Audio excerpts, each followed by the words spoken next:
বিদ্যুৎ কোনো বিলাসিতা নয়, মানুষের মৌলিক প্রয়োজন। স্মার্ট মিটারের মাধ্যমে ধীরে ধীরে লাভজনক ক্ষেত্রগুলিতে বেসরকারি সংস্থাগুলির হাতে তুলে দেবার চেষ্টা চলছে।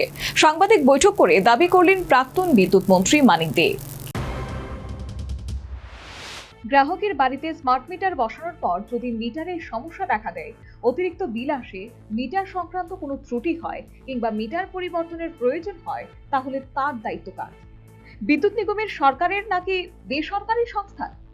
সাংবাদিক বৈঠকে প্রশ্ন তুললেন রাজ্যের প্রাক্তন বিদ্যুৎ মন্ত্রী তথা সিপিআইএম নেতা মানিক দে। তিনি বলেন, আগে বিদ্যুৎ নিগমের মাধ্যমে মিটার বসানো হলে তার দায়িত্ব নিগমের ছিল।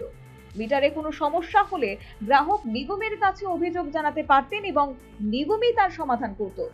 এখন যদি পুরো ব্যবস্থাটাই বেসরকারি সংস্থার হাতে তুলে দেওয়া হয়, তাহলে ভবিষ্যতে সাধারণ গ্রাহকের স্বার্থ কতটা সুরক্ষিত থাকবে? প্রশ্ন তুললেন প্রাক্তন বিদ্যুৎ মন্ত্রী। তিনি আরো অভিযোগ করেন, স্মার্ট মিটারের মাধ্যমে গোটা দেশের বিদ্যুৎ ব্যবহারে একটি কেন্দ্রীভূত চিত্র তৈরি করার প্রযুক্তি যুক্ত করা হয়েছে। এর ফলে বিদ্যুৎ ক্ষেত্রে বেসরকারি সংস্থাগুলি প্রবেশের আরো সহজ হবে এবং ধীরে ধীরে লাভজনক ক্ষেত্রগুলিতে বেসরকারি সংস্থাগুলি আধিপত্য বিস্তার করতে পারবে। অন্যদিকে সরকারি সংস্থার উপর তুলনামূলকভাবে কম লাভজনক ক্ষেত্রগুলির দায়িত্ব চাপিয়ে দেওয়ার পরিকল্পনা চলছে। এখন সরকারের রাজনৈতিক সিদ্ধান্তের উপর নির্ভর করবে কার পক্ষে থাকবে, কি গ্রাহকের পক্ষে না পকেট মার যারা গোটা ভারতবর্ষকে লুটিয়ে নিচ্ছে।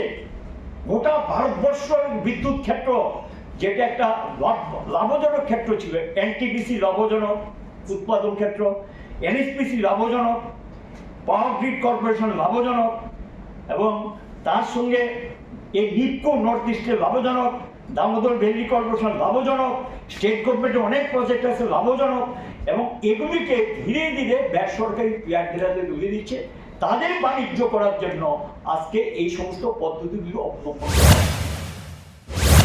প্রাক্তন বিদ্যুৎ মন্ত্রী আরো বলেন, বিদ্যুৎ কোনো বিলাসিতা নয়, মানুষের মৌলিক প্রয়োজন। তাই বিদ্যুৎ ব্যবস্থাকে লাভের পণ্য হিসেবে না দেখে জনস্বার্থে পরিচালনা করা উচিত। টেকনিক্যাল ও কমার্শিয়াল লস কমানো, বকেয়া বিল আদায়, বিদ্যুৎ চুরি বন্ধ এবং নিগমের নিজস্ব কর্মীদের দক্ষতাকে কাজে লাগানোর মাধ্যমে বিদ্যুৎ ব্যবস্থাকে শক্তিশালী করা সম্ভব। বিদ্যুতের দাম বাড়িয়ে সাধারণ মানুষের উপর বাড়তি বোঝা চাপানো কোনো স্থায়ী সমাধান নয়।